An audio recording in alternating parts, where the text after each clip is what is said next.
Hello and welcome back to Supposedly Fun. My name is Greg and it is Friday Reads time. And Friday Reads on a long holiday weekend if you are in the United States. Memorial Day is on Monday. If you get the day off, I hope you have a great long weekend. Memorial Day for me, for what I do, I kind of have the day off, but I always have to be monitoring email, so it's a good excuse to sit down and read a little bit. We'll probably go for a hike. I hope you have some plans, again, if you actually get the day off or are in the United States where Memorial Day is actually a holiday. Anyway, we are heading into June and I've seen some Pride Month TBRs popping up. I love to see it. I did my own Pride Month TBR this week. I will put a link to that video in the description box down below. Feel free to check it out if you like. I'm really eager to get started. I was trying to convince myself that I should wait until June 1st. And then I was thinking that's silly, but then I decided there is one more book that is not an LGBTQ book that I would like to try to get in before the end of May. And we'll talk about that one when we get to the actual Friday Reads portion of this video at the end. I'm really excited to talk about that book. I'm excited to talk about a lot of these books. There are two books in here I'm not super enthused about, but are really interesting to talk about. So get ready for the Friday Reads portion of this video. There's a lot of enthusiasm coming up when we get there. But as I said at the end of my Pride Month TBR, if you have any Pride Month reading that you're going to be doing or Pride Month reading that you would like to recommend, please put it in the comment section down below. I have loved some of the recommendations I've been getting from people so far, so more is always a good thing. Well, not always, but in this case it is. And then just a bit of a glimpse ahead into things that are coming up. Next week, I will be doing my reading wrap-up for the month of May. I have at least 2 books that I'm trying to finish before the end of the month. It should be very doable. And I'll be able to start June with a clean slate and get into my LGBTQ reads for Pride Month and be good to go. But the reading wrap-up will be coming next week at some point. Another thing I'm trying to plan for next week is a Pride-themed version of a video I've been playing around with recently. In this case, it will be what are the best gay novels and have I read them? And I'm really excited about it. I have been thinking about some different ways of doing it. If I want to use just the Google results for that search or if I want to use an article, I haven't decided yet, but I will be trying to do that video next week as well. So stay tuned for that. I'm really excited to see if I have read them. So we'll see how it goes next week. As I was beginning to look into that, I peeked at a couple of articles because there's a balance to be done with LGBTQ books, and I'll get into this more when I do that video. But there are a lot of really new books because there's sort of an LGBTQ boom, particularly in YA. And there are a lot of those, but there's also a lot of classic. So there are lists that can be very heavy on newer LGBTQ books, which is good, but I also want to make sure I get some of the older classic books and not ignore those. So anyway, as I was researching, I kept coming across one book in particular. It's called Stone Butch Blues, and I'm forgetting the name of the author. It's Leslie Feinberg. And I ordered a copy of this because it popped up in a couple of different places as one of the best LGBTQ books. I had never even heard of it. It is seen as an early novel that grapples with the idea of gender identity and coming out as transgender and beginning a transition, although at the time it was published, the word transgender was not really a thing. But anyway, it just sounded really interesting, and I looked for it, and all the copies that were out there were for out of print or used copies that were really, really expensive. And what I found out was that the author, Leslie Feinberg, was very much into the communist ideal.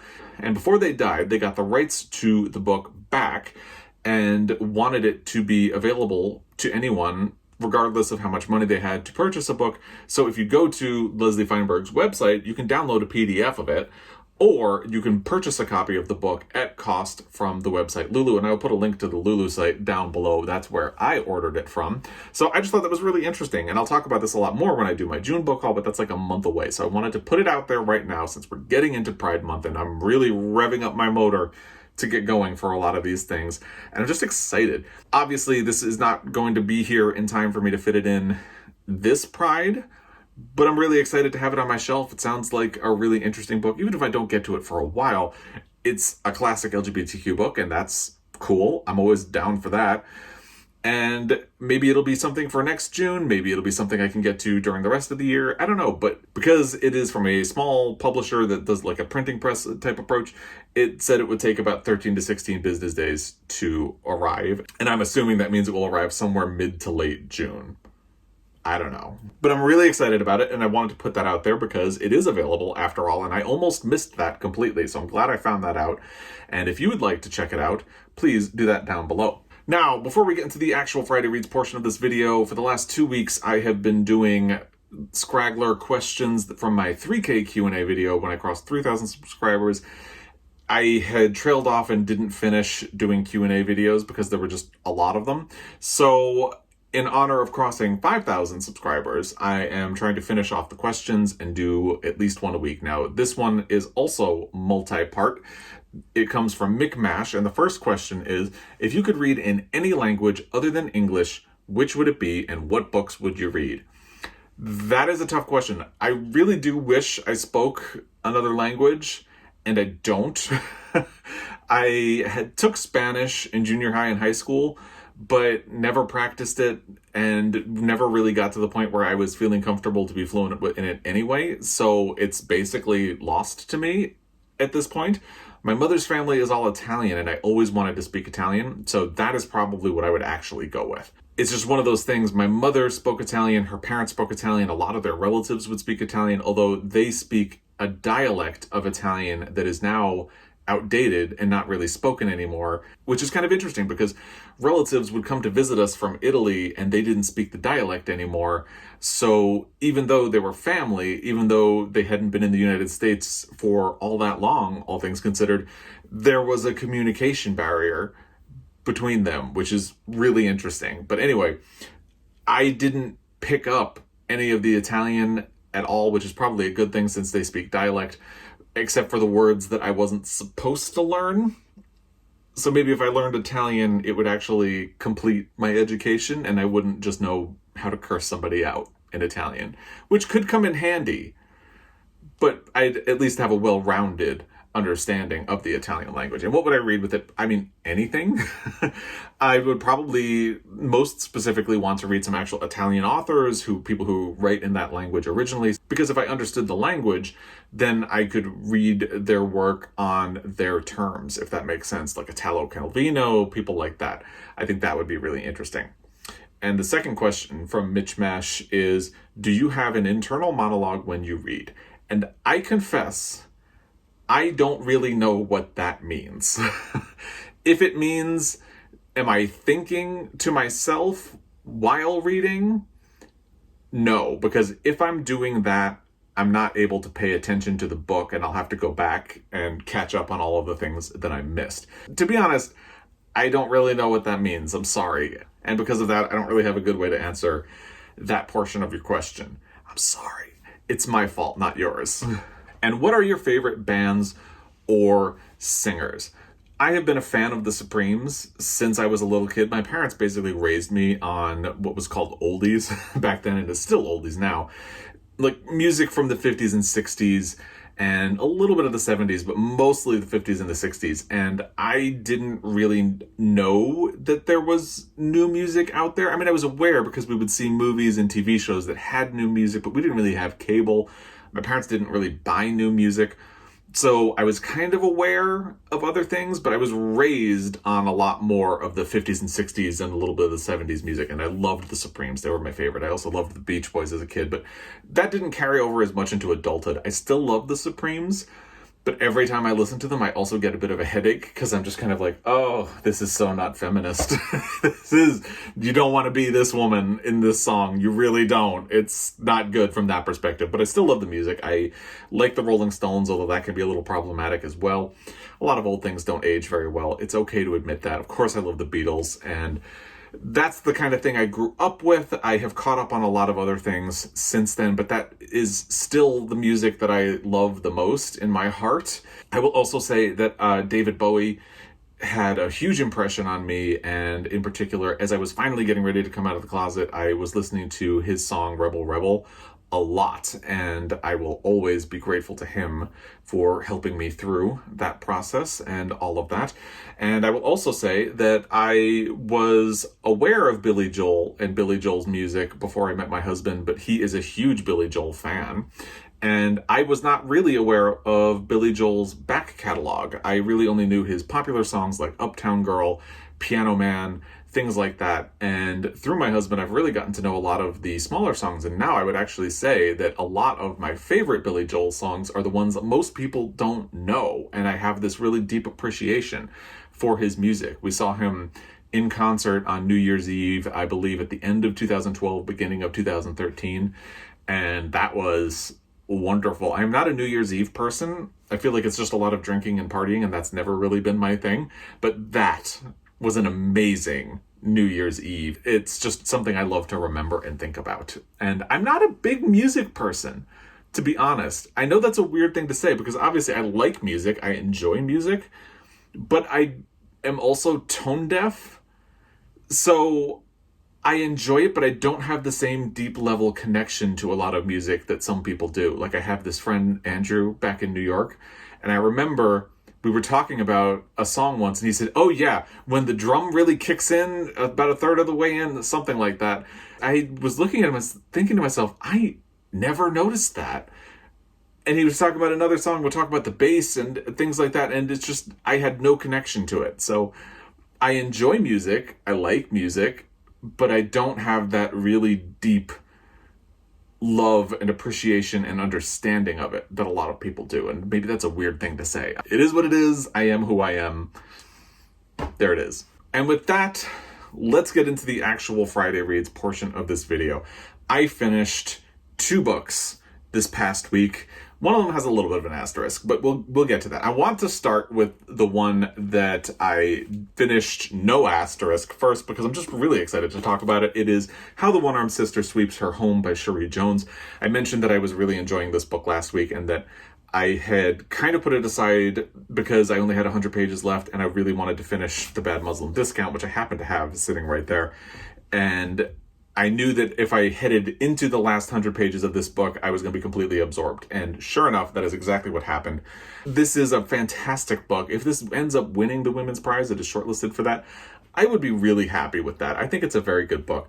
Now, I have a bit of a caveat, and that feels like something of a spoiler, but it's not really, and I'm going to try to avoid spoilers with it. I'll just say for now, the premise of this book is that there is a robbery of a beach house in Barbados that goes wrong in the beginning of the book. And there's a total coincidence that happens with it as well. So your primary character, Lala, is 8 months pregnant and she goes into labor and she is waiting for Adans, who is her husband, and he's not coming back. So she wanders out onto the beach to look for him, and things aren't going well with her labor. So finally she gives up on looking for him and rings the doorbell of one of the beach houses because she realizes she needs medical attention and it's going to be bad. This is not a spoiler because it's the beginning of the book.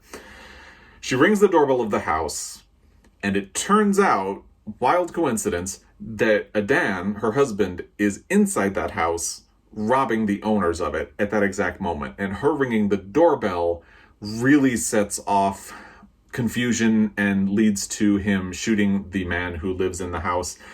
And he runs out, finds her. They ultimately have to go to the hospital, but then because of the murder, Adans has to go into hiding and live in the tunnels underneath the beach that were set during the colonial era of Barbados, and come back only at nighttime to visit Lala and their baby. And then the story kind of alternates back and forth in the beginning between Lala and the wife who is left behind by the man who was shot, and tells both of their stories. So I feel like that maybe this is a minor spoiler, but ultimately it feels like the story of the widow, well, I was going to say her story is ultimately unimportant. That's not true. It is important, but her story kind of drops out for a little while and then comes back again at the end. And it comes back in the end in another coincidence. And I think Cherie Jones pulls off the first coincidence. She doesn't pull off the second one as much. That's as much of a spoiler as I want to get into for this. Can't talk about it anymore than that. But I really liked this book. I think the characters are all really interesting. Cherie Jones has really great writing. And she does a really great job of doing something that I've gotten very tired of recently, which is that this is a story told from multiple different perspectives, and it goes back and forth in time. And I think where that goes wrong is that a lot of authors do that in a way of drumming up suspense for the reader and trying to force the reader into being interested. It's not an organic narrative choice. It's something they're doing to manipulate and trick the situation. And all writing is a manipulation, but it feels like a manipulation. Cherie Jones does it in a very naturalistic way, and I enjoy it. Now, I want to read one quick section to you. It's not a spoiler, although it is toward the middle of the book. It's the beginning of chapter 15. This is the first chapter that really gets into the backstory of Adans himself, and I just want to do this because she does really interesting things with wordplay and character, and I really love the way she does this. So it begins 7 November 1970. To tell the story of Adans Primus, you have to tell the story of a Burger Bee snack box on a Friday afternoon. Adans is 10 at the time of this story, and he is already growing into someone a friend should be afraid of, just the same as a stranger. He is not only growing tall but wide, and the short khaki pants of his school uniform look comical on him, like someone stuffed a man into a schoolboy's uniform. It is, however, not just the fact of Adams' impressive physical build that is worthy of caution. It is the sinister undertone to his actions that would worry anyone who takes the time to watch him. Adans is a child for whom the suffering of a foe he beats in a fight is a mere fascination. He does not need to be provoked to use his prowess to do harm, this Adans. He often uses it just to see what will happen. It's just a really interesting way of really starting to get into the backstory of this character, and I think that's part of why I don't mind that this book moves around so much. I find the ways in which it moves around really interesting. I do think there are some flaws in it, but I really loved it a lot. I enjoyed it, and there's a sense of suspense that you get as you read it. And that happens because you care about the characters and their situation. There are a lot of trigger warnings for this book. There is a lot of abuse. There's some sexual assault. There is a dead baby. There is a dog that dies. Like I said, if this does end up winning the Women's Prize, I will be very happy. I think there are a lot of people pulling for Piranesi. There are a lot of people pulling for some of the other books that are on the short list, but I would be okay with this one winning, and we'll see what happens with that. I believe the winner is announced sometime later in June, perhaps later than that. The next book that I finished is the one that has a bit of an asterisk. I skimmed bits of this book. I'm not going to say the name of it. If you follow along, you know why. Basically, I started this in March, maybe it was even February, and I wasn't really enjoying it. It's a collection of cartoons by Alison Bechdel, who is the author of Fun Home. These are what really made her famous and helped her earn her name. It's a story of a bunch of lesbians in the late 80s and early 1990s into the mid 90s, and it's fine. I wasn't really enjoying it. It is very smart. It is a nice time capsule and a nice exaggeration of certain character types that were pretty common at the time. I think if you don't have much of an understanding of what the stereotypes in popular culture were about lesbians and gay culture at the time, you might be a little bit lost. As it is, I think at the time this was happening, I was only about 10 years old, so I understood what it's doing, but I wasn't really part of it. So I never felt super involved. So I kind of quickly speed read my way through the latter half of the book, and I'm done now. And I'm glad I did it. It is a nice time capsule for where we were then and where we are now. I will keep it on my shelf. It's not going to go anywhere, but I didn't love it. I did manage to finish one other book on audio, but I have a copy of it in print. It's Interior Chinatown by Charles Yu. I kind of wanted to get to this one in the month of May because May is AAPI Heritage Month. That's Asian American or Pacific Islander. I've heard so many really good things about this one, and I kind of did a hybrid between the audio and the print book. And people were a little bit mixed on which is better, the audio or the book. Some people said the audio is a lot easier to follow. Some people said the book makes what the book is doing more apparent because it is written in the format of a screenplay. Now, caveat to that, it is written in the format of a screenplay. However, the stage direction areas form a bit more novelistic approach to this. Kind of like an epistolary novel is a novel written as a letter, but it also has all the tricks and trappings of a novel buried into a letter. and nobody would ever write a letter that's over 100 pages long. I mean, somebody probably has, but it's not very common. So you have to take it with a grain of salt. And that is the same with this. Now, I liked the idea of Interior Chinatown more than I actually liked the execution of the book. What I knew about it is it takes the premise of Willis Wu, who is generic Asian guy in a TV show called Black and White, which is a crime show, and he dreams of being Kung Fu guy, which he sees as the apex of what an Asian American man like him is capable of. What is interesting about the execution of this book is that it really blurs the line between the fantasy world of the TV show and reality. So imagine that the TV show is real life, except everyone is very much aware that they're playing a part. However, there is no real person. There's no real actor. Your life is perfectly fused with who you are trying to portray. Or not perfectly, but that's kind of your whole identity. So there's a strange blurring of what is real and what is Hollywood in this book, and I wasn't expecting that. And it's interesting, but it also makes it a little bit difficult to get a grasp on the book, for me at least. It does do a lot of really interesting play with the idea of character tropes and stereotypes and how they become your identity because you are forced to play up to them and you are forced to accept them and then you identify with them and it becomes the only way in which you see the world. That part is really interesting. I think there's a lot of interesting stuff going on. I wasn't in love with it. And then there's a courtroom scene at the end. No spoilers. I really did not like it. And I was of very mixed feelings about how it left me feeling about the book in its entirety. So I started chatting with That Bookish Bear on Instagram. My channel's turning into a That Bookish Bear stan account.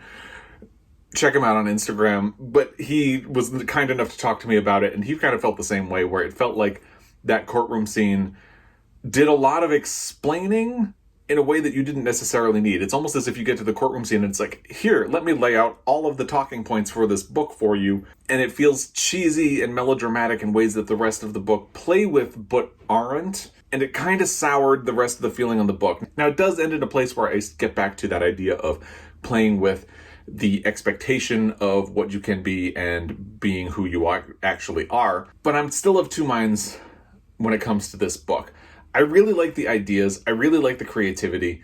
I like some of what it does, but ultimately the execution left me a little bit cold, and I just couldn't really get into it as much as I wanted to. I definitely wanted to like this more than I actually did, which is always a shame when it happens. But I wouldn't call it a bad reading experience because, like I said, I got a lot out of it. There was enough good that I'm going to be thinking about things that it did. This is something that a lot of people see as a potential frontrunner for the Pulitzer Prize for fiction. I will put my prediction video down below. By the way, June 11th will be when they announce the Pulitzer Prize for fiction, so stay tuned.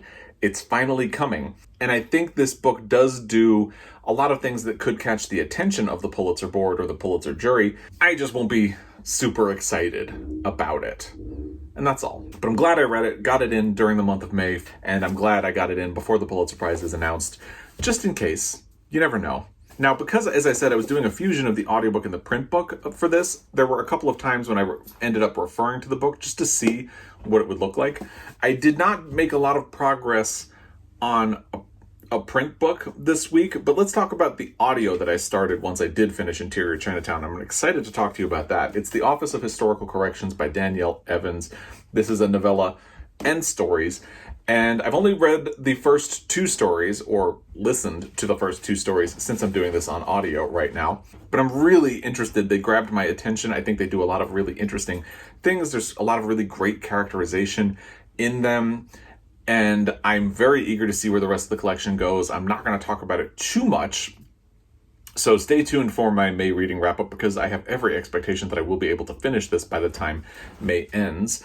And I'll talk to you more about it then. I've only done the first two stories, and I feel like there's a lot more to come. So I'm excited to get through the rest of it. I'm really liking the way it has started so far. Now, the reason I was having a bit of a hard time deciding on a print book is that I was kind of dancing back and forth about which print book I should pick up.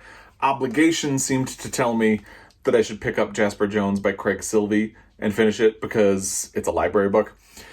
I was able to renew the hold, so it's not due until later in June at this point. It is not an LGBTQ book, so it is not something I would read in the month of June, but perhaps I can renew it and it would then extend into July. I did start it. I got 10 pages in. Wasn't loving it. I think the story seems really interesting. I definitely get the comparisons people made to Kill a Mockingbird. They are actually not that subtle. He even references To Kill a Mockingbird within the first 10 pages. And this is a YA book. So I don't want to critique the way YA books are written. I don't want to imply that YA books are not as good as other books, but there is definitely a different standard and approach to writing because people in the YA audience are willing to accept different things. They look for different things in a book, and this hits all of them, but I am not a YA person, so I wasn't really in love with the reading. In fact, in the first 10 pages, you see the Boo Radley house in this book, the book where there is someone who committed a crime and everybody avoids and is afraid of, which is a little too on the nose for me. Maybe if I hadn't had To Kill a Mockingbird comparisons going into this, I wouldn't have felt that. But there's no reason for them to see the house at that point. Basically, somebody's woken up in the middle of the night by Jasper Jones and dragged out because he wants to show them something. And on the way, they just stop outside this not Boo Radley house. And the person that Jasper Jones woke up kind of asks, oh, is this our destination? And Jasper Jones just looks at him and says, no, I'm just smoking. But it's like a little too convenient that they stopped directly at this place that's probably an important plot point later in the book for no apparent reason, except for Craig Silvey to introduce it. So I wasn't super into it, if I'm being honest. I think there's potential that I could get into it and it would be fine. But when I was kind of struggling with the idea of whether or not I wanted to do it, I started thinking about the book I really wanted to be reading, which was something my husband just finished and really enjoyed, The Rain Heron by Robbie Arnott. This is something that was recommended to me by one of the co-owners of the Montana Book Company, and I've heard really great things about it since we purchased it and since it was recommended by Charlie. And it was also longlisted for the Miles Franklin Award, which is an Australian literary prize. So my brain was here, and I thought to myself, why don't I just start it and see what I think? That was last night. And I was immediately captivated, and now I'm 50 pages in, and I'm really dead set on finishing this book before the end of the month because it's fantastic. The first chapter reads like a really good fairy tale, or like a really good piece of mythology or a fable or something like that. Whatever you want to call it, it reads like that, and it's fantastic. The writing in this book is so good. I just want to absorb it into my body, and I'm really enjoying it. In fact, I was reading it this morning while I was having breakfast, and my boss called me a little bit earlier than usual, and I was really irritated because he called me at exactly a moment when two characters meet for the first time, and I was like, I want to keep going. Why are you doing this to me? And that just goes to show how lost I am in this book. I'm very excited to continue reading it. I will be finishing it before the month of May ends, I'm sure, and talking about it in my monthly wrap-up. I really particularly love the first sentence of the book, the way part 0 begins. But if you want to hear that, I'm going to link my book haul for the month of May down below. Please check it out because I always read the opening of the books that I haul in my book hauls. It's just what I do. So check that out. TBD on Jasper Jones. I don't want to hate on it. I only got 10 pages in. So this barely even qualifies as a DNF, and I feel like I shouldn't even be talking about it. Except I think it's worth talking about why I was struggling between these two books. And again, I don't really think it's anything to do with Jasper Jones. I think it was just that I really wanted to be here, and I was here. So it's no knock on this book. I'm still interested in reading it, maybe just not now. And I think that's everything for this Friday Reads video. If you have made it this far, thank you. If you follow along, thank you. And again, I would love to hear what you've had going on in your reading life this week, what you've been up to, if you've DNF'd anything, if you have Pride Month reads, or if you're going to be participating in Caribathon. Let me know in the comment section down below. As always, I really appreciate your time, and I will be back. Until next time, happy weekend. If you are in the United States, enjoy Memorial Day weekend as well.